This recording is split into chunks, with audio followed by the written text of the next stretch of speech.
Selamat pagi teman-teman. Dalam video kali ini saya akan menjelaskan mengenai KPI lengkap, contoh KPI lengkap untuk industri rumah sakit ya atau bisnis rumah sakit. Jadi kalau Anda pengelola rumah sakit atau praktisi yang mengelola rumah sakit atau manajer yang bekerja di rumah sakit, maka contoh lengkap KPI ini sangat relevan ya. Saya tidak hanya ngasih contoh KPI-nya, tapi juga contoh targetnya, dan juga cara ngukurnya, sehingga tabel KPI yang saya sajikan dalam video kali ini bisa langsung Anda pakai, siap pakai, bisa diadopsi langsung.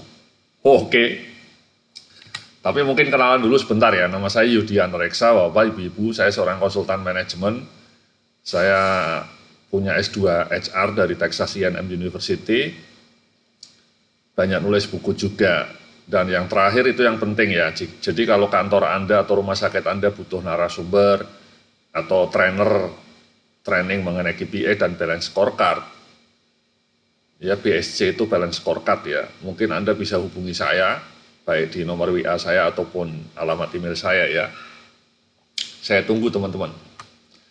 Nah, kemudian ini materi slide presentasi dan tabel KPI-nya bisa Anda download secara gratis ya. Link downloadnya ada di dalam deskripsi video ini dan juga ada di komen. Ya, komen pertama saya cantumkan linknya juga.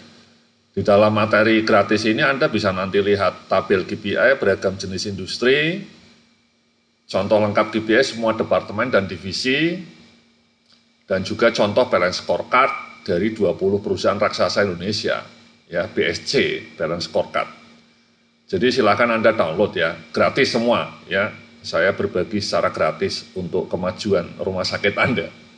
Oke, langsung saja ya teman-teman ya. Jadi ini ada 10 KPI yang lazim digunakan di sebuah rumah sakit ya, baik di dalam negeri maupun luar negeri ya. Jadi yang pertama langsung saja kita bahas ya. Jadi yang pertama ada, itu kolomnya ada 4 ya teman-teman ya, saya jelaskan dulu kolomnya ada 4 ya. Kolom pertama KPI, kolom kedua penjelasannya, kolom ketiga target atau ilustrasi angka, dan kolom keempat cara hitung realisasinya.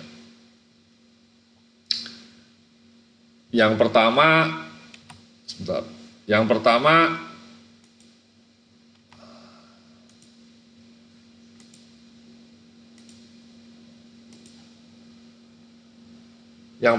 bed occupancy ratio ya, atau tingkat hunian tempat tidur ya, ini lazim juga digunakan rumah sakit ya.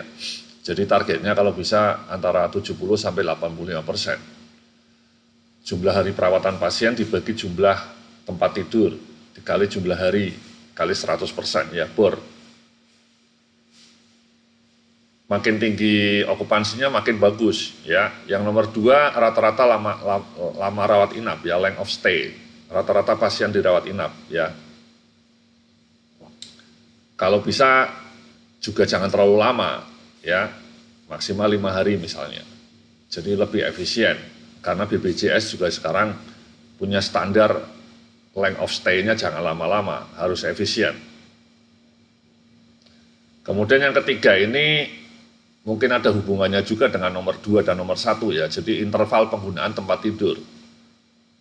Jadi rata-rata tempat tidur kosong sebelum terisi kembali, itu kalau bisa maksimal 2 hari. Jadi setiap 2 hari sekali sudah terisi, turnovernya bagus. Nomor 4 paling penting ini sumber pendapatan rumah sakit itu operasi ya, operating theater, jumlah kegiatan operasi di operating room. Kalau bisa 60 kali per bulan, tergantung rumah sakitnya ya. Kalau operating room-nya banyak, mungkin bisa sampai lebih dari 100. Oke. Ini nomor 4 ini sumber pendapatan rumah sakit paling utama. Nomor 5, ini penting sekali ya, tingkat kepatuhan standar pelayanannya. Jadi kalau bisa diaudit tiap bulan atau tiap 3 bulan, atau tiap bulan di SOP-nya dilacak, ketepatan SOP-nya berapa persen. Itu seharusnya 100% ya. Jangan di bawah 95. Kemudian nomor 6 ini KTD istilahnya ya, kejadian tidak diinginkan ya, angka infeksi terkait pelayanan kesehatan. Jadi ada kasus infeksi gara-gara mungkin salih infusnya keliru dan seterusnya ya. Itu kalau bisa di bawah 1% atau 0,5% bahkan ya. Jadi ini nomor 6 ini sebutan lainnya adalah KTD ya, kejadian tidak diinginkan. Ada banyak kejadiannya ya, infeksi nosokomial ini. Kemudian nomor 7, ini penting sekali ya, lama waktu tunggu pasien sampai dilayani dokter ya. Kalau bisa efisien juga, jangan lebih dari 1 jam. Nomor 8, tingkat kepuasan pasien kalau bisa dibikin survei atau mungkin kalau rumah sakitnya punya Google Review bisa muncul ratingnya ya. Kalau rumah sakit Anda punya Google Review itu kan ada rating pelanggannya ya. 1 sampai 5. 5 itu sangat puas. Idealnya di atas 4 ya. Syukur-syukur 4,5 atau 4,9. Nomor 9 ini sangat penting ya. Jadi klaim BPJS-nya kalau bisa disetujuinya 98%. Jangan di bawah itu. Kalau di bawah itu Anda bisa rugi. Ini nomor 9 ini menjadi salah satu isu penting nih. Karena semua rumah sakit sekarang pendapatan mayoritasnya dari BPJS. Jadi kalau klaimnya tidak disetujui BPJS bisa kolaps rumah sakitnya. Ya. Ini nomor 9 ini BPJS kan melakukan banyak penghematan ya. Jadi seringkali klaimnya ditolak gitu ya. Mereka mungkin hanya bayar 80%. Itu bahaya. Kemudian nomor 10 ini paling penting ya, pendapatan rumah sakit tiap bulan. Ya, 3 miliar atau 2 miliar tergantung size rumah sakitnya ya. Atau 10 miliar. Sebenarnya masih ada yang lain ya. Ini yang 11 kalau mau ditambah adalah biaya ya, biaya operasional ya. Biaya operasional rumah sakit keseluruhannya berapa? Harus di bawah nomor 10. Ya, kalau pendapatannya 3 miliar, mungkin biaya operasionalnya 2 miliar misalnya. Oke. Jadi inilah 10 KPI yang sering digunakan untuk sebuah rumah sakit, ya.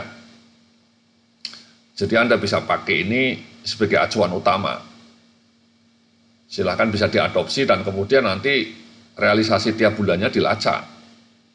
Ya. Dilacak dan kemudian dari situlah Anda tahu pencapaian semua KPI ini. Ya makin semuanya terpenuhi makin bagus. Oke, terima kasih. Mudah-mudahan rumah sakit Anda makin bagus, makin memuaskan. Salam sukses, penuh kemuliaan.